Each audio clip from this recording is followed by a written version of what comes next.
নমস্কার। আজকে আমাদের আলোচ্য বিষয় হচ্ছে গিয়ে কোন কোন বিশেষ কারণের জন্য আপনি মৃত্যু ভয় পাচ্ছেন, এটা নিয়ে আজকে আমাদের আলোচনা করবার বিষয়। তো আমি একইভাবে পয়েন্ট করে করে যে যাবো আর কি, আপনারা জাস্ট সেগুলো আর কি মেলাতে থাকুন। প্রথম পয়েন্ট হচ্ছে জীবনে গ্র্যাটিটিউড বা মূল্যবোধের অভাব। যে মানুষের জীবনে কোনো গ্র্যাটিটিউড নেই, কোনো মূল্যবোধ নেই, আপনি শুধুমাত্র আপনার সারাটা জীবন শুধু এটাই বুঝে গেলেন যে আপনি কত কষ্টে রয়েছেন, কত অভাবে রয়েছেন। ঈশ্বর যে আপনাকে দুটো হাত দিয়েছে, দুটো চোখ দিয়েছে, আপনি যে শ্বাস নিতে পারছেন, এর জন্য কোনোদিনও কৃতজ্ঞতা বোধ জানিয়েছেন ঈশ্বরকে? বা আপনি যাকে ভালোবাসেন, প্রকৃতিকে, ইউনিভার্সকে, কোনোদিনও জানাননি? এই যে ঈশ্বর আপনাকে এত সুন্দর একটা শরীর দিয়েছে, কোনোদিনও তাতে হাত দিয়ে দেখেছেন কীরকম লাগে? ধরুন আমাদের শরীরে যে লোম আছে, কারো কম আছে, কারো বেশি আছে, যে চামড়াটা যে ঈশ্বর দিয়েছে, মানে উনি তার মানে কত বড় ম্যানুফ্যাকচারার, কত অ্যাকিউরেট ম্যানুফ্যাকচারার, যে কত সুন্দর করে আপনাকে বানিয়েছে। খালি একটা জিনিসের আপনার অভাব আছে, ম্যাটেরিয়াল কোনো জিনিস, সেগুলোর পেছনে পড়েছেন। কোনো গ্র্যাটিটিউড নেই জীবনে। এই যে আপনাকে থাকতে, আপনি যেখানে রয়েছেন, কোনো দিনও আপনার বাড়িটা যে তৈরি হয়েছে ইট বালি সিমেন্ট দিয়ে, যে কংক্রিট আছে, কোনোদিনও তার গায়ে একটু হাত বুলিয়েছেন? আপনি কি ভাববেন, আপনি বলবেন আমি কি পাগল নাকি তোমার মতো যে আমি হাত বোলাবো? কি করে পাবেন? ওই জন্যই তো পাচ্ছেন না। নেক্সট পয়েন্ট, সারা জীবন মানুষ হয়েও পশুর মতন চেতনা ধারণ করা। আমরা সবাই আসলে কেউ কমপ্লিট হিউম্যান বিং হয়ে উঠতে এখনও পারিনি। আমাদেরকে এই যাত্রাটা দেওয়াই হয়েছে পশুর চেতনা থেকে বেরিয়ে এসে মানুষ হয়ে যাওয়ার লক্ষ্যে। যে কমপ্লিট হিউম্যান বিং, অর্থাৎ আমরা ধরে নিই গৌতম বুদ্ধা, ওনাকে কোনোদিনও রেগে যেতে দেখেছেন? দেখেননি। লোকে কত কিছু করেছে, তাও সে শান্ত ছিল, শান্ত, চিত্ত সবসময় শান্ত, গভীর।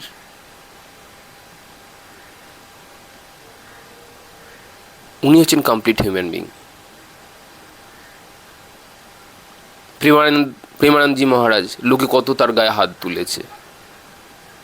একটা কুকুর যদি আমাকে কামড়ায়, আমিও কি তাকে গিয়ে কামড়াবো? তাহলে আপনার সেই পশুটার আপনার মধ্যে আপনাকে যে চেতনাটা দিয়ে পাঠিয়েছে, মুড়িঘণ্ট খাওয়ার জন্য পাঠিয়েছে, আপনারা সেই কুকুরটির মধ্যে তাহলে তফাৎটা কী? এবার আপনি বলবেন যে তাহলে সংসারে বাঁচবো কী করে? হ্যাঁ, ফোর্স করুন। রামকৃষ্ণ বলেছেন যে সংসারে থাকতে গেলে ফোর্স তো করতেই হবে, কিন্তু সেই ব্যক্তির যাকে ফোর্স করছেন তাকে অবশ্যই আপনার যা যা করবার তাকে করুন। শ্রীকৃষ্ণও তাই করেছে। কিন্তু শ্রীকৃষ্ণের আপনার মধ্যে একটা তফাৎ আছে। শ্রীকৃষ্ণও বধ করেছিল, কিন্তু শ্রীকৃষ্ণ নিজের স্বার্থ চরিতার্থ করবার জন্য কিন্তু যুদ্ধটি করেনি। উনি ধর্ম স্থাপন করবার জন্য উনি যুদ্ধ করেছেন, গোটা সমাজের জন্য যুদ্ধ করেছেন। আপনি কি গোটা সমাজের জন্য যুদ্ধ করছেন? না, আপনি আপনার নিজের আখের গোছানোর জন্য করছেন। আপনার জীবনে কি সামান্য জিনিস পূরণ হয়নি? আপনার কোথাও ডাইভোর্স হয়ে গেছে, কেউ ছেড়ে চলে গেছে, কেউ হারিয়ে গেছে, কাজ পাচ্ছেন না, এরকম বহু মানুষ আছে। পশুর চেতনাই হচ্ছে সবসময় দুঃখী থাকা। আর ওদিকে গৌতম বুদ্ধ সমস্ত কিছু ছেড়ে ছুড়ে দিয়ে গাছের তলায় বসেও সুন্দর হাসছে, তার কিছুই যায় আসে না। প্রেমানন্দ মহারাজজিকে দেখুন, কত দিন উনি রাস্তায় রাস্তায় কাটিয়েছেন, লোকের বাড়িতে বাড়িতে গেছেন, যে সামান্য থাকার পর্যন্ত জায়গা ছিল না এত বড় একজন মহাত্মার। এখন নয় ক্যামেরার যুগ, লোকে এখন ওনার কথা শুনছেন, ভালো আছেন সবাই, কিন্তু আগে কি ছিল? সেদিন কি উনি কি কান্নাকাটি করেছে? করে তো নি। তো এটাই হচ্ছে ব্যাপার। আমাদের পশুর চেতনা থেকে যতদিন না বেরোবো, ততদিন আমাদের মৃত্যু ভয় থাকবেই, হারিয়ে যাওয়ার ভয় থাকবেই। এই শরীরটাও হারিয়ে যাওয়ার ভয় থাকবেই, হয় শরীরটাতেও। 3 নম্বর পয়েন্ট হচ্ছে অজ্ঞানতা। মৃত্যু জানতে হলে আগে আপনাকে জীবন কি জানতে হবে, জীবনের উদ্দেশ্য কি জানতে হবে, আমরা কি, কোথা থেকে এসেছি এবং কোথায় যেতে হবে সেটা জানতে হবে, জীবন কেন দেওয়া হয়েছে সেটা জানতে হবে। যেদিনকে আপনি জানবেন সেদিনকে আপনার মধ্যে থেকে অজ্ঞানতার যে পরতটা আছে সেটা কিন্তু ধীরে ধীরে ধীরে ধীরে কিন্তু শেষ হয়ে যাবে। সেদিনকে আপনার আর মৃত্যু ভয় থাকবে না। পরের পয়েন্টটা হচ্ছে কি, আপনি মরার আগে কোনোদিনও মরেননি। মানে মৃত্যুকে সামনে থেকে দেখা এক বিশাল ভাগ্যবান বলে আমি মনে করি। মৃত্যুর আগেও মৃত্যুকে দেখা, সেটা কি হয়েছে আপনার? মৃত্যুর আগেই মরে গেছেন এবং সেটাকে দেখে এনজয় করেছেন। সে মৃত্যুকে দেখে বলবে না আমার তো অ্যাক্সিডেন্ট হয়েছিল, তাহলে তো সেই মৃত্যু থেকে তো আপনার ভয় এসেছিল, আনন্দ তো আসেনি। তাহলে কোন এমন আমি মৃত্যুর কথা বলছি যে না মরেও, মানে মৃত্যু আসার পূর্বে আপনি সেই মৃত্যুকে দেখে এনজয় করেছেন, সেলিব্রেট করেছেন। ধ্যানে বসে মানুষ যখন আসন সিদ্ধ হয় তখন তার শরীর বুদ্ধি চেতনা সব লোপ পায়। ঘন্টার পর ঘন্টা বসে থাকলে তখন মানুষের যে শরীর আছে সেটার যে এক্সিস্টেন্স আছে সেটাও সেই ব্যক্তি ভুলে যায়। তখন তার কাছে এই জড়জগতে এক প্রকার মৃত্যু হয়েছে বলে মনে করা হয়, শরীরের মৃত্যু হলো। এবার ওইভাবে যদি আবারও সে বসে থাকে তখন সেই ব্যক্তির সবিকল্প সমাধি হয়, অর্থাৎ মনেরও মৃত্যু ঘটল, শরীর এবং মন। কিন্তু তখনও সে কমপ্লিটলি ছাড়েনি, কিন্তু তখনও সে কিন্তু কমপ্লিটলি নির্বিকল্প নেয়নি।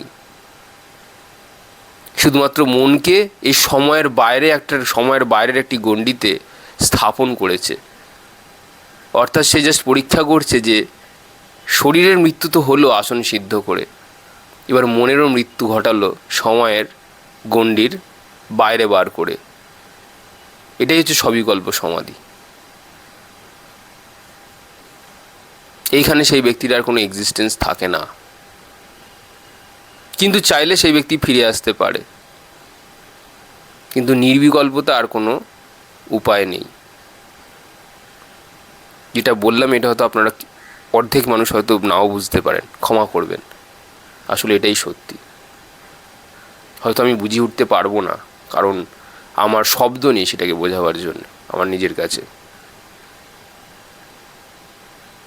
মৃত্যুর আগেও মৃত্যুকে দেখিয়ে সেলিব্রেট করা, সেখানে স্থিত হওয়া এক পরম আনন্দের এবং পরম সুখের। যদি দেখতেন তাহলে এই জগতের যত কষ্ট আছে, যত যন্ত্রণা আছে আপনার কাছে অনেক ছোট মনে হতো। আমার বাবার শরীর খারাপ, কাকার ক্যান্সার, ঠাকুমার শুয়ে, এগুলোর আপনার কাছে আর কোনো অস্তিত্বই থাকতো না। আপনার কাজ নেই, শূন্য পকেট, কিচ্ছু যায় আসতো না।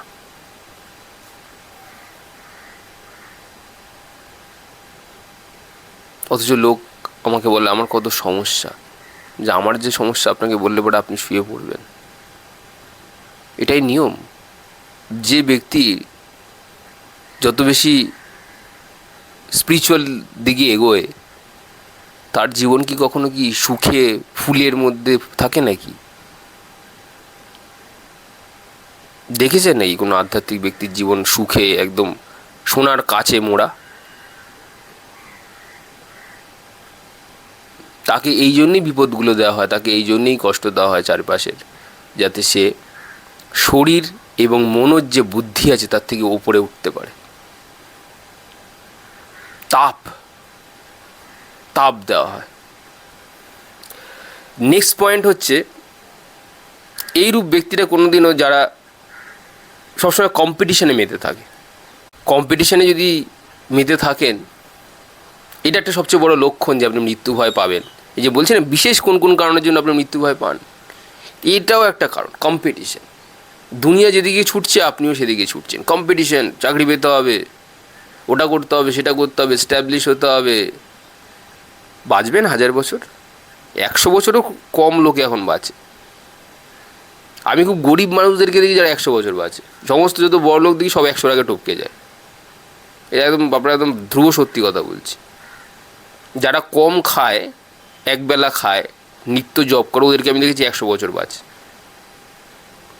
আর যারা দামি গাড়ি নিয়ে ফুটানি মারে, বিভিন্ন জায়গায় এটা ওটা করে, ক্লাবে বারে টারে যায়, এই 70-70, ম্যাক্সিমাম 75, খুব বেশি হলে 80। আর যারা বৃদ্ধ মহিলাগুলো হয় তারা একদম 90-95 ক্রস করে যায়। নেক্সট পয়েন্ট হচ্ছে জীবন এবং মৃত্যু কী সেটা তারা জানে না। জ্ঞান নেই তো। যদি জ্ঞান থাকতো তাহলে জানতো জীবন আর মৃত্যু কী। যেদিনকে মৃত্যু কী সে জানবে, সেদিনকে সে জেনেও যাবে যে জীবন কী, জীবনের আসল রহস্য কী। সেদিনকেও আপনি মৃত্যু ভয় থেকে কিন্তু উপরে উঠতে পারবেন, যেদিনকে আপনি এটা জানবেন। পরের পয়েন্ট হচ্ছে নিজের জন্য কোনোদিনও সময় না দেওয়া। ব্যক্তি বেশিরভাগ সময় নিজের প্রতি কোনো রকম কিন্তু সময় কিন্তু দেয়নি। শুধু খেয়ে ঘুরে আড্ডা করে মজ মস্তি করে জীবনটাকে অতিবাহিত করেছে, এবং জীবনের একটা সময়ের পরে এসে ধাক্কা খেয়েছে, এবং থাকার পরে তখন তাদের মধ্যে মৃত্যু ভয় জেগে উঠেছে। তো স্বাভাবিক, জীবনে নিজের উপর কোনোদিনও কাজ করেননি তো মৃত্যু ভয় তো থাকবেই। নিজের প্রতি কদিন সময় দিয়েছেন? সময় দিয়ে থাকলেও ফোন নিয়ে বসেছেন, টিভি নিয়ে বসেছেন। কোনদিনও চুপ করে বসে দেখেছেন জীবন কি, জগৎ কি, জড়া কি, মৃত্যু কি? এগুলো নিয়ে সময় ইনভেস্ট করুন, খাতা কলম নিয়ে বসুন, আত্ম উপলব্ধি করুন। লোকের কথা, আমার মতন যারা ইউটিউব করছে তাদের কথা কেন বিশ্বাস করবেন? নিজে থেকে অনুভব করুন। আমি আর যাই করি হিপোক্রিট নয়, যে আমি বলছি বলে আপনাকে বিশ্বাস করতে হবে এরকমটা নয়। আমি সবাইকে নিজের করার কথা বলি, নিজের থেকে শেখার কথা বলি। অনেকে বলে দাদা আপনি এটা করেন, ওটা করেন, শেখার। আপনি নিজে শিখুন, আপনি নিজে শিখুন। কতদিন আর দৌড়ে দৌড়ে ভটকে বেড়াবেন? সময় অতিবাহিত হয়ে যাচ্ছে, ছোট্ট একটা জীবন, সময় চলে যাচ্ছে। আর সময় নষ্ট করবেন না, এটা আমার অনুরোধ সবার কাছে। পরের পয়েন্ট হচ্ছে যেসব মানুষের জীবনের লক্ষ্য হলো শুধুই নিজের উন্নতি, শুধুই নিজের উন্নতি সাধন করা, নিজের আখের গোছানো, যে সমাজে থাকলো, খেলো, রইলো, সেখানে যে একটা পিঁপড়ে যাচ্ছে, পিঁপড়েটার দিকে কোনোদিনও তাকিয়ে দেখেছেন? ঘন্টার পর ঘন্টা কেটে যায়। আপনি বলুন আমি তো পাগল হয়ে গেছি, পিঁপড়ের দিকে তাকিয়ে কেন আমি ঘন্টার পর ঘন্টা কাটাবো? আমার কি আর খেয়ে কোনো কাজ নেই? এটাই হচ্ছে ব্যাপার। আপনি অত্যন্ত ব্যস্ত অন্যদেরকে নিয়ে। পিঁপড়ের দিকে যদি তাকিয়ে থাকতেন তাহলে জীবন কি, জীবনের সৃষ্টি কি আপনি বুঝে যেতেন। আপনি টাইম ইনভেস্ট করেননি নিজের প্রতি, তাই আজকে মৃত্যু ভয় পাচ্ছেন। পিঁপড়ের লাইফস্টাইল ভালো করে দেখুন, বুঝুন তারা কি করে, তারা কিভাবে জন্মায় আবার কিভাবে মরে যায়। তাদের কি আদৌ কোনো ভীতি আছে? তাদের কি আদৌ কোনো ভয় আছে? ভাবুন, এগুলো একটু ভাবুন। এসব আপনাদের উপরেই ছাড়লাম। পরের পয়েন্ট হচ্ছে সারা জীবন খালি লোককে দেখনদারি করেই কাটিয়ে দিল, নিজেকে আর দেখলো না। এটাও একটা বড় কারণ। কার বাড়ির ছেলের চাকরি হয়েছে, কোন বাড়ির মেয়ের বিয়ে হয়নি, এই সমস্ত পরনিন্দা, পরচর্চা, বিভিন্ন রকমের নিজের বাড়িতে উকি না মেরে পরের বাড়িতে উকি মারার যে কাজ, বা যারা সিদ্ধহস্ত থাকে, তারাই মৃত্যু ভয় পায় শেষ পর্যন্ত। পরের পয়েন্ট হচ্ছে মানুষ হয়েও বেহুশ। মানুষের হুঁশ থাকার কথা। হুঁশ অর্থাৎ কি? চেতনা। সেই পশুতেই পড়ে রইলেন, চেতনা আর হলো না। অন্যের সমৃদ্ধি দেখে আপনি জ্বলে উঠছেন ভেতর থেকে, এটা কি রে? তো পাশবিক চেতনা, পশুর চেতনা। আপনি ভাবছেন মাটেরিয়াল জিনিসপত্র আলটিমেট। যদি তাই হতো তাহলে পরম আমাদের রামকৃষ্ণকে দেখুন। উনি তো নিজে কোনোদিনও মাটেরিয়াল জগতে পড়াশোনা করেনি। উনি মনের জগতের পড়াশোনা করে উনি পিএইচডির থেকে উপরে গেছিলেন। আজকে সারা গোটা দুনিয়ায় তার নামে রামকৃষ্ণ মিশন রয়েছে, স্কুল রয়েছে, কলেজ রয়েছে, ডিসিপ্লিন রয়েছে, অথচ নিজে কোনোদিনও সে যাননি। কি করে হলো এটা? তার মানে বহির্জগতের শিক্ষা পরিপূর্ণ নয়, অন্তর্জগতের শিক্ষা হচ্ছে সর্বশ্রেষ্ঠ, অন্তর্বিদ্যাই হচ্ছে সর্বশ্রেষ্ঠ, আত্মিক জ্ঞানই হচ্ছে সর্বশ্রেষ্ঠ। আপনাদের এইসব পুঁথিগত বিদ্যা করে একসময় মরতে হবেই। কিন্তু মরার আগে কি সংস্কার নিয়ে যাচ্ছেন? গোবর নিয়ে যাচ্ছেন, গোবর। গোবরও বোধহয় শুদ্ধ অনেক। অন্তর্জগতের বিদ্যা যদি না নিয়ে যেতে পারেন এবং সেটাকে যদি সংস্কার রূপে না রূপান্তরিত করতে পারেন, রামকৃষ্ণ তো অবতার ছিলেন, অবতার কোটির মানুষ, একবার এসছে চলে গেছে, আবার আসবে কোনো এক সময়। কিন্তু আপনি, আপনাকে তো আবার ফিরে আসতে হবে। এসে কি দেখবেন? ওই একই একই ঝামেলা পোয়াবেন। ভালো সংস্কার তো কিছু নিয়ে যেতে পারছেন না, তাই না? তো বেহুশ, সারা জীবনই বেহুশ। কবার খাবার খাচ্ছেন নোটিস করেছেন? কবার শ্বাস নিচ্ছেন মিনিটে নোটিস করেছেন? বলবেন না খেয়াল করা হয়নি, ওটা আমি ঠিক পারি না। কি পারেন? বাকি সব কাজ পারেন, খালি এটাই পারেন না। অনেকে আমাকে সামনে বলে ইন্ডিপেন্ডেন্ট, ইচ্ছে করে নাকটা চিপে ধরি একদম জোরে, একদম যেন লাল হয়ে যায়, প্লাস যাতে শ্বাস না নিতে পারে। নে 5 মিনিট শ্বাস নিয়ে দেখা। তুই তুই তো ইন্ডিপেন্ডেন্ট, শ্বাস নে। প্রকৃতি তোমায় তৈরি করেছে বাবা, ঘোড়া ডিঙিয়ে ঘাস খেতে যেও না, ফাঁদে পড়ে যাবে। অহংকার করো না, জীব যে দিয়েছে আহার তিনিই দিচ্ছেন, এটা কোনোদিনও ভুলো না। নিজের 2 পয়সা রোজগারের উপর কোনোদিনও গর্ব করো না। যিনি দিয়েছেন, সময়কালে উনি আবার সব ফিরিয়ে নিতে পারেন, এক লহমায় সব শেষ হতে পারে। So be careful. পরের পয়েন্ট হচ্ছে পক্ষপাত। বাবা মারাও ছেলের সাথে পক্ষপাত করে। যে ছেলে দেখবেন বেশি স্বাবলম্বী থাকে, বা ধরুন যে কোনো দিক থেকে স্পিরিচুয়ালি স্বাবলম্বী হতে পারে, মাটেরিয়ালি স্বাবলম্বী হতে পারে, তখন মা বলে বা বাবা বলে, এখনকার দিনের বাবা মা বলে, বাবা তোমায় ভেবে আমার আর কাজ নেই, তোমার কথা আমি কেন ভাববো, যে দুর্বল চিত্তের মানুষ তাকে আমি গিয়ে ভাবি। কথাতে কোনো ভুল নেই, কিন্তু একজন মায়ের দৃষ্টিভঙ্গি কোনোদিন এরকম হতে পারে না। একজন জগৎ মাতা এভাবে ভাবতে পারে না, একজন জগৎ মাতা এভাবে পার্সিয়ালিটি অর্থাৎ পক্ষপাত করতে পারে না। জগৎ মাতা বলে সে তার তপস্যা দিয়ে সে আজকে তার ক্যালিবার হাসিল করেছে, সেটা ম্যাটেরিয়ালি হতে পারে বা স্পিরিচুয়ালি হতে পারে। অবশ্যই কোনো মানুষের স্পিরিচুয়াল ক্যালিবার থাকতেই পারে বেশি, তা বলে তাকে কি জগৎ মাতা বলবে বাবা তোমার দিকে আমি তাকাবো না? জগৎ মাতা ও উল্টোটা, যে ব্যক্তির মধ্যে স্পিরিচুয়াল ক্যালিবার বেশি, জগৎ মাতা তার দিকে তত বেশি আকৃষ্ট হয়। যে ব্যক্তির ম্যাটেরিয়াল ক্যালিবার বেশি, জগৎ মাতা অত তার দিকে আকৃষ্ট হন না। কারণ জগৎ মাতা শুধুমাত্র আত্মাকে দেখতে পায়, আত্মা। যার মধ্যে স্পিরিচুয়াল ক্যালিবার বেশি, জগৎ মাতা তাকেই সারা জীবন তার প্রতি আকৃষ্ট হয়। কিন্তু আমাদের যে জগৎ পিতা মাতা, মানে আমাদের যে, সরি জগৎ পিতা মাতা বলছি, আমাদের যে যে ফিজিক্যাল ওয়ার্ল্ডের যে পিতা মাতা, যারা আপনাকে জন্ম টন্ম দিয়েছে, তাদের মধ্যে পক্ষপাত দেখতে পাবে।